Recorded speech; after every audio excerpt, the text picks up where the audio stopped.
Welcome, everyone, to the Real News Network. My name is Maximillian Alvarez. I'm the editor-in-chief here at the Real News, and it's so great to have you all with us. The House Committee investigating the Capitol insurrection held its first public hearings on Thursday, June 9th, 18 months after hundreds of armed Trump supporters stormed Congress. The hearing focused on the events leading up to the deadly January 6th attacks, but some argue that the attempted coup that occurred that day was only possible because America's political system systematically subverts meaningful democratic participation. The insurrectionists were only able to attempt to shut the certification of Joe Biden's victory down because the Electoral College, not the popular vote, decides who becomes president in this country. And that's just one component of a larger system designed to keep the will of the population at bay. Other noted examples of this include the U.S. Senate. Republicans representing tens of millions fewer people than Democrats control 50 seats. And as such, they are able to block legislation addressing issues like gun reform that a wide majority of the public supports. And of course, there's the Supreme Court, whose reactionary far-right majority frequently and almost gleefully defies the will of the people, as the recent leaked draft opinion outlining the majority's intention to overturn Roe v. Wade revealed. So what does all this mean for the tens of millions of working Americans whose rights and livelihoods hang in the balance? Our senior reporter, Jaisal Noor, has been digging into this as part of a project supported by the Solutions Journalism Network, looking at how organizers and activists in key swing states, which have an outsized influence in the electoral system, are building power on a grassroots level to ensure their communities do have meaningful participation in our democracy. Jaisal, thanks so much for joining me, man. Thanks for having me. So, this is such an important series, and I'm so honored that I got a chance to work with you on it. But I wanted to kind of ask if you could give viewers a sense of what you got out of this series, what you think is really important about it, and why you wanted to embark on it in the first place. Yeah, I feel like a lot of the media is sort of missing the big story here, the big picture, right? Because a lot of people are focusing on the January 6th insurrection, or they're focusing just on the issue of voter suppression, or on the other side, sort of denying the existence of voter suppression, denying that the Capitol insurrection happened. But how do all these things sort of connect together? And what does it mean for ordinary people whose rights are being, taken away from them? And sort of how do they see it, and how are they responding? So that's why I was so interested in this, because you don't often hear from ordinary people that are living in this country that as you laid out, is extremely democratic, but says it's a democracy. And that's, those are the ideals it's aiming to live up to, which we know is not the case, has not always been the case. But the rights we do have are the result of decades of struggle. So in a lot of ways, the story starts and ends in Georgia. And we spoke to some organizers there because we wanted to ask them, because Georgia is ground zero for voter suppression. Joe Biden went to Georgia to tell organizers they need to out-organize voter suppression. But Democrats have refused to actually lift a finger to actually do anything about it. So what does that look like for communities of color in Georgia that are, flexing their political power for the first time, but facing increasingly harsh repression? It is very difficult for us to out-organize voter suppression in the state. Some voters will not be able to cast their votes because of voter suppression. Earlier in the year, despite the onslaught of attacks on the right to vote in states around the country, which critics say curtail the growing power of African American, Latinx, and immigrant communities, Senate Democrats failed to pass measures that would have provided critical federal protections for voting rights. On this vote, the yeas are 49, the nays are 51. 3/5 of the senators duly chosen and sworn not having voted in the affirmative. The motion is not agreed to. In response to the flurry of new Republican voting laws, inspired in large part by former President Trump's baseless claims of election fraud, President Joe Biden's team has reportedly told voting rights activists to, quote, out-organize voter suppression. These new changes to state law that have been put in place are hurting our communities. Man, I mean, I think, like, again, it's just such an important report, right? Because I think, you know, we were all kind of rubbing our chins when Joe Biden said, okay, we're not going to actually pass any meaningful legislation over in D.C. to protect the right to vote, so we're just going to out-organize voter suppression. And, of course, the actual organizers on the ground around the country who hear that are like, well, do you understand what that takes? Like, do you understand the blood, sweat, and tears that goes into that? And I think that you've done a really incredible thing by, you know, lifting up the voices of those folks like the ones in Georgia who are actually hitting the pavement and doing the out-organizing, as it were. As you touched upon in the intro, it is the Jim Crow era filibuster, which is being used to block civil rights legislation. It is this far-right majority civil court that gutted the Civil Rights Act, which is why states like Georgia can pass these voter suppression laws. And, you know, the reality is, as we just heard, there are going to be votes that aren't counted. There are going to be people that aren't going to be able to vote. And the mission, the reality on the ground is that means that the organizers have to work twice as hard and get even more people out there while fighting disinformation and while dealing with the reality that the Democrats have not delivered on a lot of their campaign promises. So it's going to be a huge uphill battle for them. And another, you know, state I wanted to talk about is Nevada, because we were talking a lot about how states are passing voter restrictions, but that isn't the case everywhere. There are states that have expanded voting rights, and Nevada is one of them.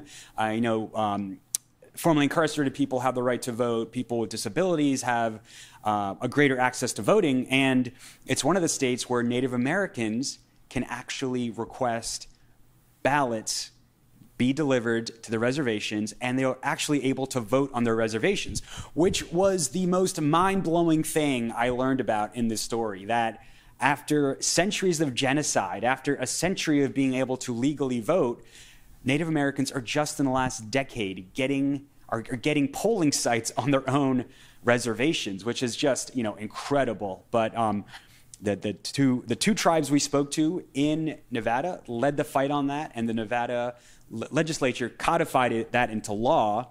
So we went to Nevada and we asked them how they made this happen. We try to put up any barrier that they can to make sure that our people don't get to the voting polls. Despite a century of voter suppression, Native Americans turned out in record numbers for the 2020 elections. We've had young students from our high school, from their government class, our local BIE school. They came and registered to vote, and they voted as a class. The historic turnout played a pivotal role in a number of Senate races and in securing Joe Biden's electoral victory over Donald Trump. In Arizona, for example, which has voted Republican every presidential election since 1996, voters living on the Navajo and Hopi reservations in the Northeast cast around 60,000 ballots, increasing turnout by nearly 20,000 compared to the 2016 election. Exit polls showed these precincts voting heavily for Biden, who flipped the state by a thin margin of 10,000 votes.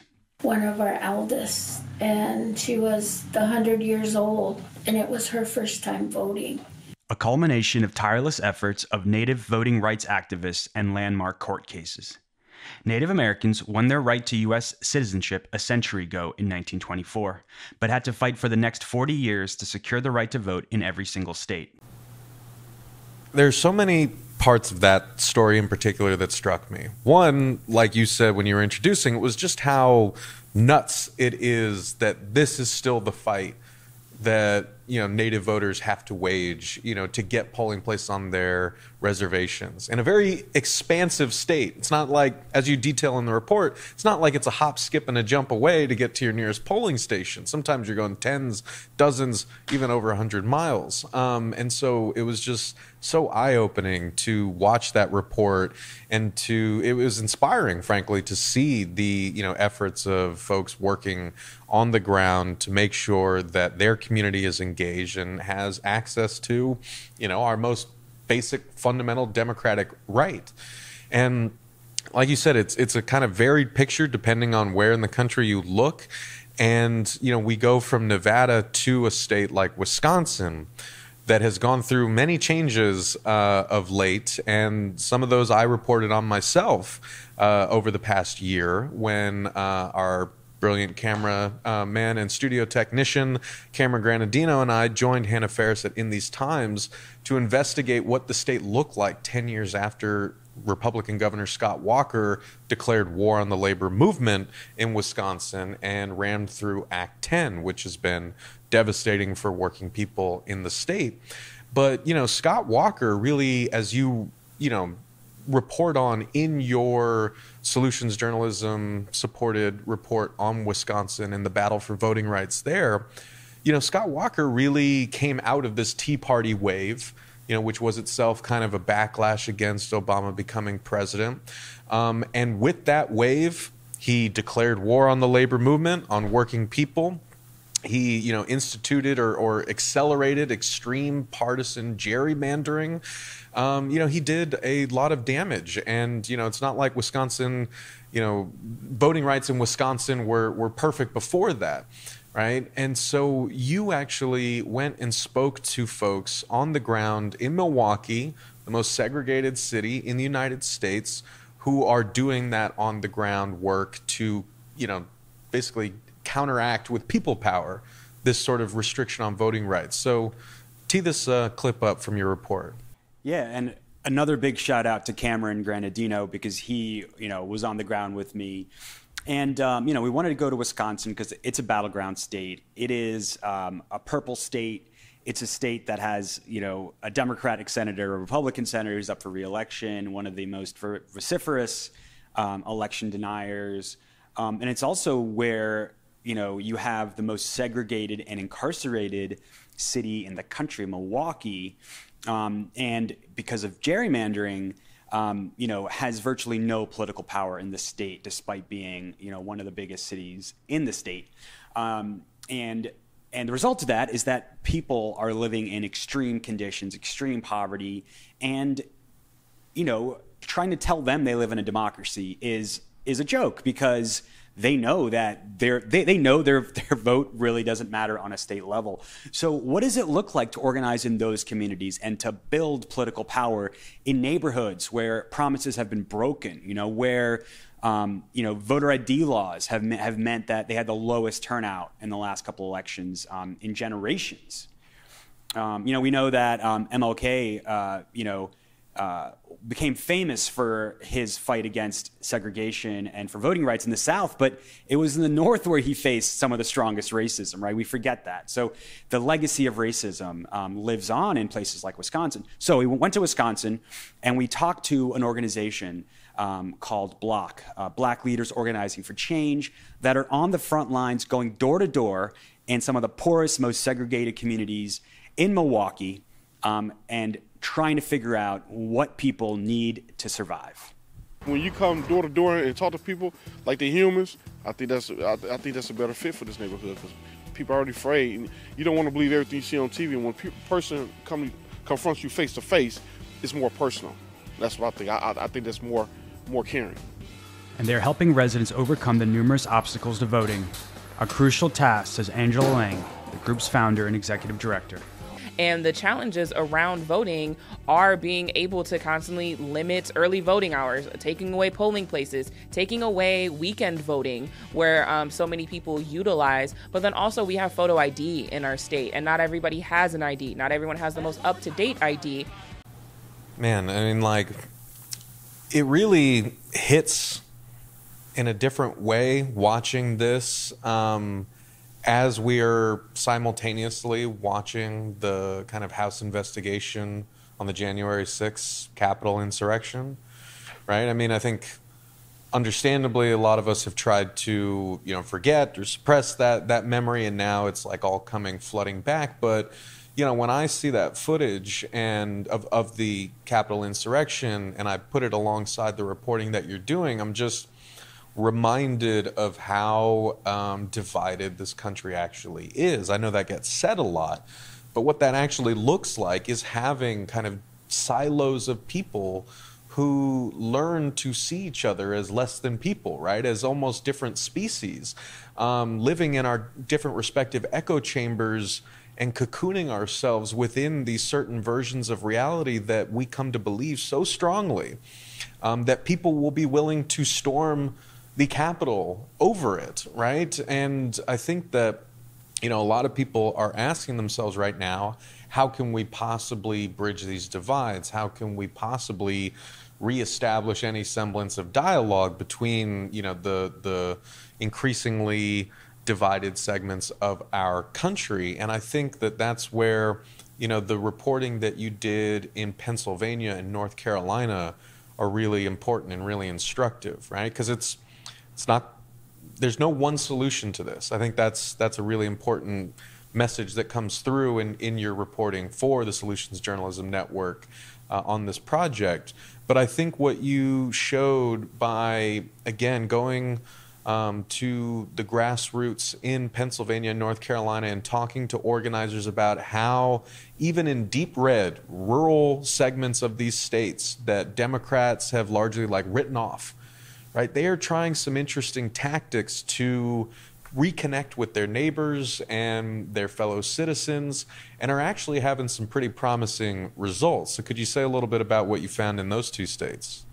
Yeah, and I was also, struck by the images of, these armed men, men and women storming the Capitol, and it just makes you think about the fact that Fox News didn't even carry the hearing, right? The only major network to not carry it.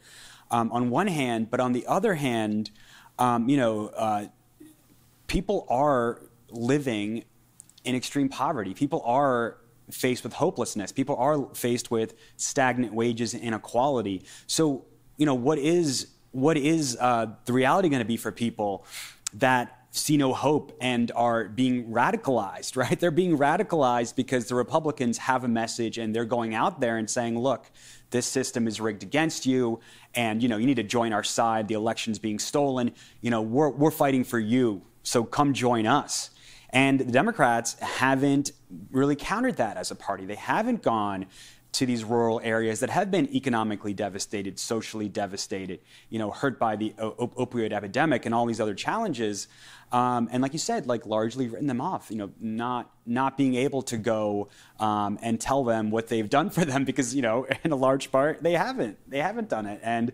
And so where economic policies have failed, the culture war is going to win time and time again because that's all people have, right? This idea of this America, this great America that used to exist, when in fact it was, labor. It was labor and industry and these other things that are being taken away from us. So the reality is very different on the ground there.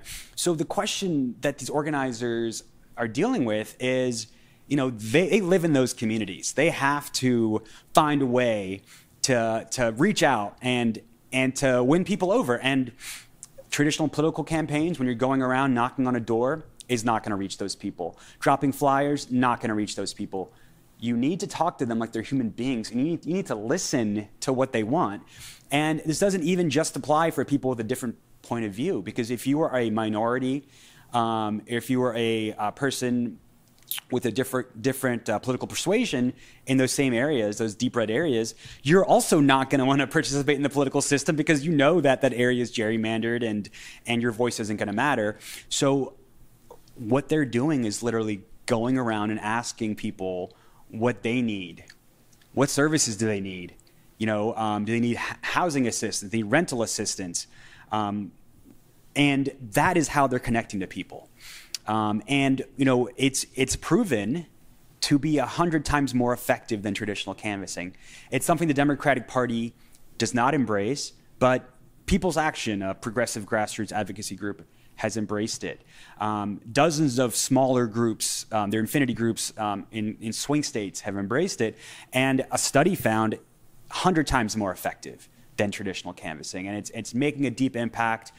The organizers acknowledge it's a generational fight, but these areas have generations of the legacy of slavery and all these other oppressions to overcome. So it's not going to be easy. It's not going to be quick. But they are going out there and they're changing hearts and minds, and they are doing historic things. People are running for office, formerly incarcerated people like Dreama Caldwell, running for office. The first black woman to run for Alamance County Commissioner in North Carolina, won something like 34,000 votes. Had historic black turnout, higher than the turnout statewide in areas. First Latino elected official in the state office in North Carolina. Changing the conversation around who gets resources in Pennsylvania. Fundamental things, and they're starting on the local level.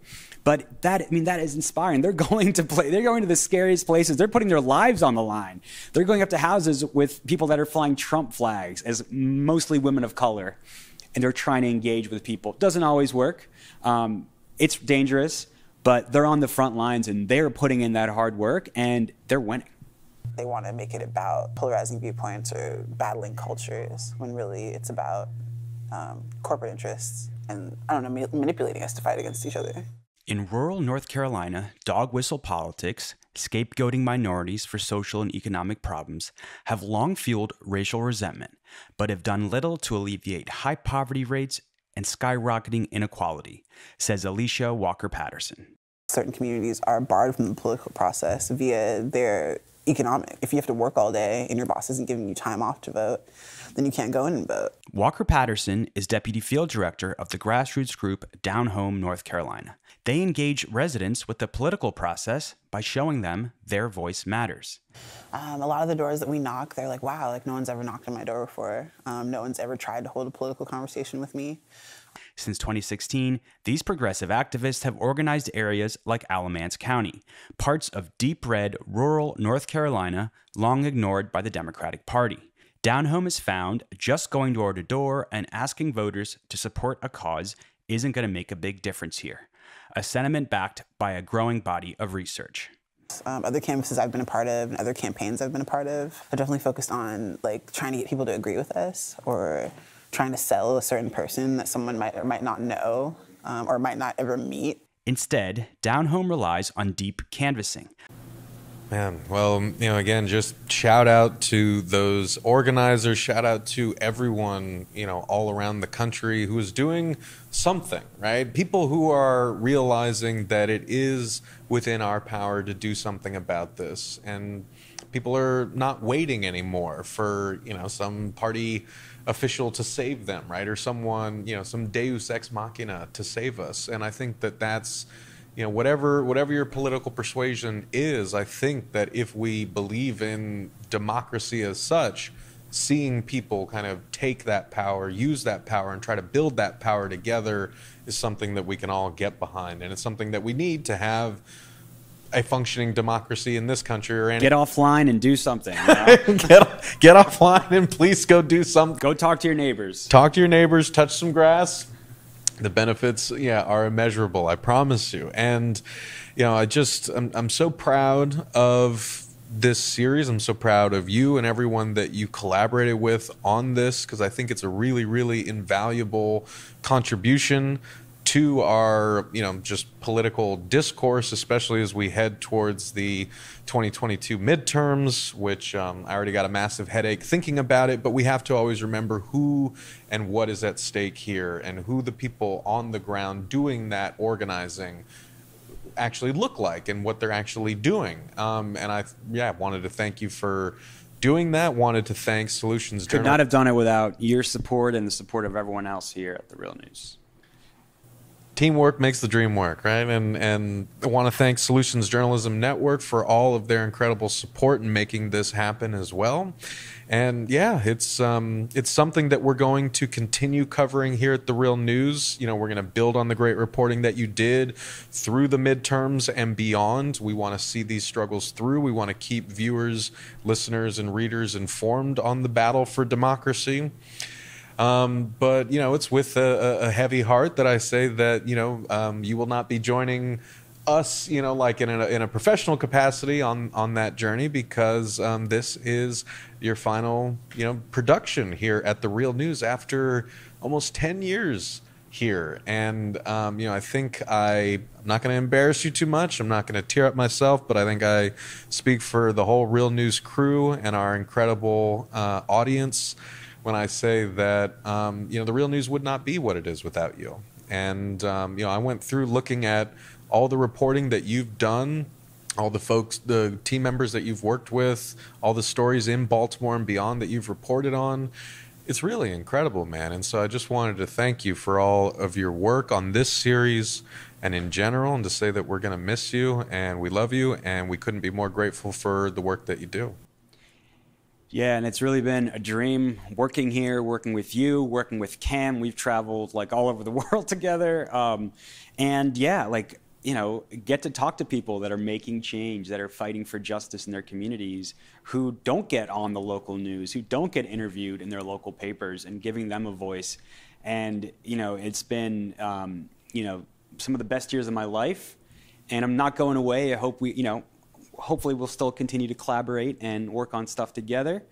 And, you know, the struggle will keep going on. So thank you for this opportunity, and we'll be seeing you guys soon. Hell yeah. Well, I feel like I have to let you do the final sign off. But as you said, the struggle continues. And yeah, don't worry. Everyone watching and listening, you guys are going to see more of Jaisal, but he is going on to new horizons, and we are nothing but supportive of that, and we couldn't be more excited for him. So, Jaisal, with your last Real News sign-off, take us out. With Max Alvarez and Cameron Granadino, this is Jaisal Noor for The Real News. Thanks for watching.